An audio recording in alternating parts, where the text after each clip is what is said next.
Thank you very much to the organizers of the meeting for this kind invitation to this wonderful meeting. And let's start because the time is running. Our group in the Max Planck Institute of Psychiatry is essentially focused on the role of ubiquitin-like proteins in neuronal development and synaptic function. Nevertheless, since we are embedded into the environment and context of the Max Planck Institute of Psychiatry, part of our group is also using our background in mouse genetics to also try to understand two of the main questions that our institute tried to study, which are the etiological basis of mood disorders and how exactly are the true mechanisms of action of the antidepressant drugs. And actually that branch of the group is working not so bad, and we just recently published what for us is a very nice paper in Science, but this is not what we are, what I want to share with you today, but mostly this other aspect where we are more focused nowadays, which is an ubiquitin-like pathway called Nedilación, or an ubiquitin-like protein called NED8, and the influence that this, what we consider is a new pathway in the central nervous system, exert on neuronal development, in particular in synaptogenesis and spine maintenance. But to understand Nedilación, we have to understand first ubiquitination, as it was briefly commented yesterday by Professor Huber. Ubiquitination is a pathway that proceeds in 3 consecutive steps, biochemical steps, where this small molecule ubiquitin is transferred from the activating enzyme or E1 to an E2 and finally to an E3 ligase, which is the final enzyme that will transfer the ubiquitin to the final targets. But in nature, ubiquitination doesn't come alone, has some brothers of cousins if you want, and perhaps the one that you might easily identify is SUMO. Actually, there are 3 SUMO, SUMO 1, 2, and 3. And nowadays, we know quite a lot about different actions that ubiquitination and SUMOylation exert on different neurobiological processes. But indeed, there are many more ubiquitin-like proteins, actually 11 more proteins, and I will depict here just the 3 more important ones. NED8, IH15, and ATG12, that we try to characterize in a screening that we don't have time here to discuss about it, but essentially what we did was try to screen by in situ realization how was the expression pattern of all these molecules in the central nervous system. And we found something that immediately drew our attention. That was that NED8 in particular was very highly expressed all throughout the brain, and in particular in neurons, and as I will show you in a few minutes. But the interesting thing is that in the periphery, what we know nowadays from this Nedilación or NED8 pathway is that it's involved in cell cycle and cellular duplication. So essentially we wonder why a molecule that is critically involved in cellular proliferation will be so highly expressed in postmitotic neurons. Somehow was something sort of paradox there that we wanted to follow up. So that is essentially our main driving question, and how this then the Nedilación works, essentially in a very similar manner to the ubiquitin or other ubiquitin-like pathways, but has some specific properties. There is only one E2 enzyme called NAI1, and there is only one, and this name, please recall it, UBC12, is only one E2 enzyme. And this is very important from the technical point of view because it's quite easy to knock down this pathway without compensatory mechanisms. But what is the canon? What is the biochemical people working in the field claims about it? Is that UBC12 indeed transfer NED8 to a set on ubiquitin E3 ligases called calings in a sort of crosstalk. And then Nedilación increased the activity of calings. And in that way, the calings ubiquitinate the targets via polyubiquitination and monoubiquitination. And in that way, control protein degradation or protein-protein interactions, localization, stability, etc. That's a canon.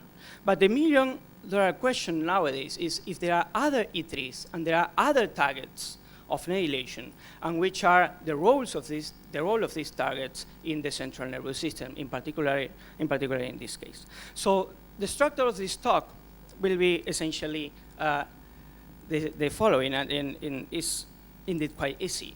We want to see the expression, we want to see the function, and we want to see the mechanisms underlying nedilación. In terms of expression, what is expressed, where, and when. In terms of function, in particular, as I mentioned before, synaptic development. And in terms of mechanism, who is nedilated, how is nedilated, and which are the functional consequences. So let's start from the beginning.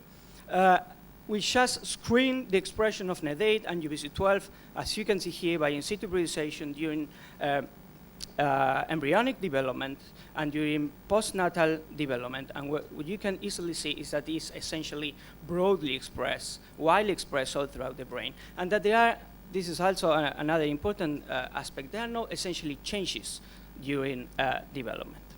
Another interesting thing is that the signal, the expression is quite enriched in neurons. It's not exclusively present in neurons, but it's enriched in neurons.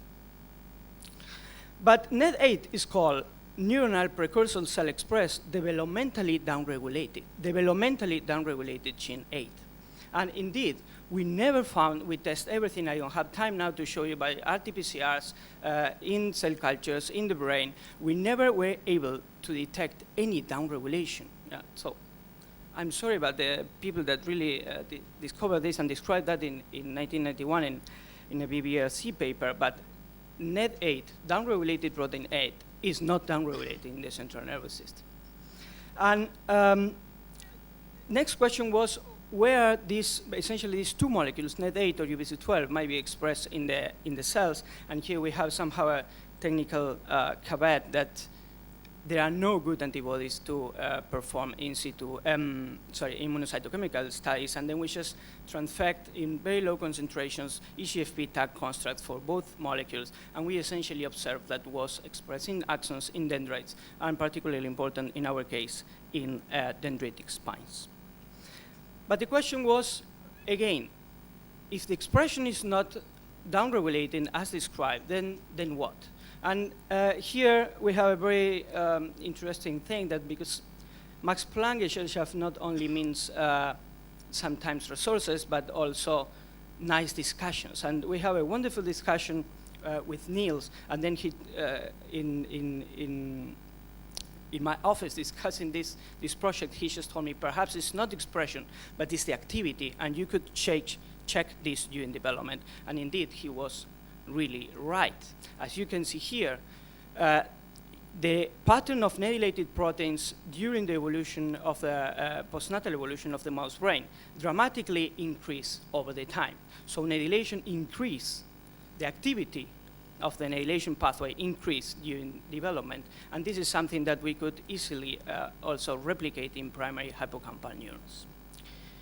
So, second part, how to study the function. And we just use the classical primary neural cell cultures that Alfredo just mentioned from Gary Bunker and Carlos Dotti to study this particular process, the synaptogenesis. And the most accepted theory claims that, indeed this is a picture from a review from Raphael Schuster and Tobias Bonhoeffer years ago, published years ago, where you can see here how the philopodia is the precursor of the mature spine, evolved towards a mature spine, and this is a process that you can easily identify in cell cultures. And the other aspect is spine stability. Once the mushroom-like spine is formed, one can easily track this spine and study then this spine stability.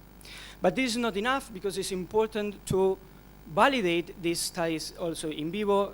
Again, we will have no time today, so I will focus essentially in one aspect, in one procedure called in vitro electroporation that we use to validate the cell culture studies. So how we can interfere with the nedilación pathway? Nothing surprising, shRNAs against UBC12 and against NED8. a dominant negative version of UBC12 that is very, very potent, and one pharmacological inhibitor that was recently generated by Millennium Pharmaceutical, the same company that generated the Belcade inhibitor that Professor Hoa mentioned yesterday. These are the three ways to interfere with this, with unregulate this pathway. So this is how normally looks a neuron in culture. You see this, that the dendrite is decorated with all these nice dendritic spines. And what we observed was that when we block nedilation using shRNAs against UBC12, against NED8, using the UBC12 dominant negative, or using the pharmacological inhibitor, in all these situations, there was a dramatic increase in the density of filopodia that we interpret as an interference in the normal transition between filopodia and mature spines. And this is really, really a very severe phenotype. So the question is, afterwards we wonder, is this specific for excitatory synapses or might also interfere with inhibitory synapse development? And the question is that this is specific for excitatory synapses. As you can see here, synapses that were labeled with PSC95 and show the classical PSC95 puncta in the control neurons, and these puncta are severely reduced in cells where nedilation was blocked. But this was not the case for GABAergic neurons, GABAergic synapses, sorry, labeled here with anti-Chefrin antibodies. So what happened with the synapses? This is the next step. As you can see here, again, in the control with synapsin in green, you can see the presynaptic boutons, and here the presynaptic and postsynaptic doublets in opposition one to the other. And in the cells where nedilation was blocked, essentially all the spines, all the synapses that we found are on the shaft of the dendrite. But none of them were found on the filopodia. I hope that you have seen this properly, on the filopodia that the dendrite shows. So this had also a functional correlate because we perform electrophysiological studies, we measure the miniature EPSCs, and indeed this is a functional correlation very nicely depicted here because the frequency was clearly dropped down, what indicates the decay in the number of synapses, but the amplitude was preserved, indicating that these synapses on the shaft are preserved, are functional, and that the neuron is also healthy. So that's very nice in the dish, but this is really true in vivo. To approach this question, we follow so-called in utero electroporation. I don't know if you are familiar with, but essentially once take out the embryos, microinject DNA into the ventricles, produce an electroporation, and in that way the DNA is transferred to the neuroblasts, which are lying on the ventricular walls, that will give rise to neurons that later on will populate the cortex or the hippocampus in this case, depending on how one performed the electroporation. And these are all the electroporated cells that you can see in the hippocampus. We stopped the experiment on postnatal day 5, and you can see how the neurons expressing the UBC12 dominant negative again express a much higher density of filopodia than the control neurons. And again, when we extend these experiments later on, more than 1 month, those neurons in vivo electroporated in place also display a reduced number of mature spines in both the apical and basal arbors of the pyramidal neurons of the hippocampus. So what we observed in vitro, we're able to fully validate in vivo. So what's the mechanism behind? At the beginning, we thought, we almost bet that the problem would be in the motility of the filopodia. The filopodia would be there, but would be essentially sticks. The motility would be really affected.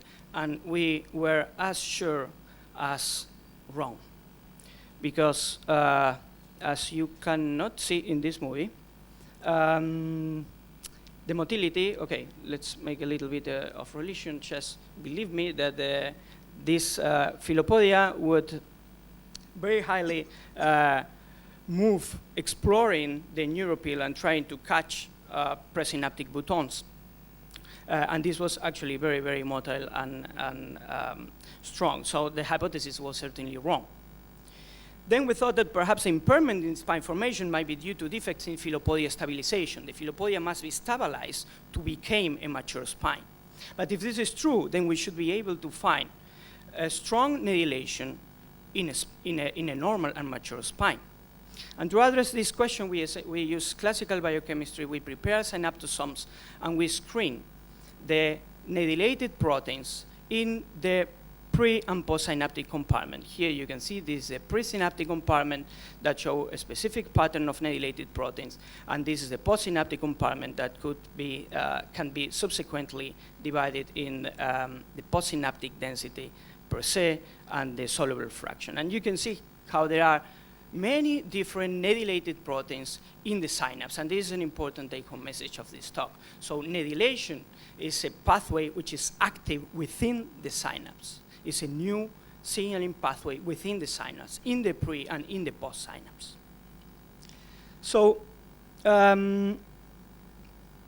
let me remind again the hypothesis. NED8 inhibition alters spine stabilization. This was the idea. And how we can prove that. We did different experiments. We don't have time now, but this was probably the most clear one.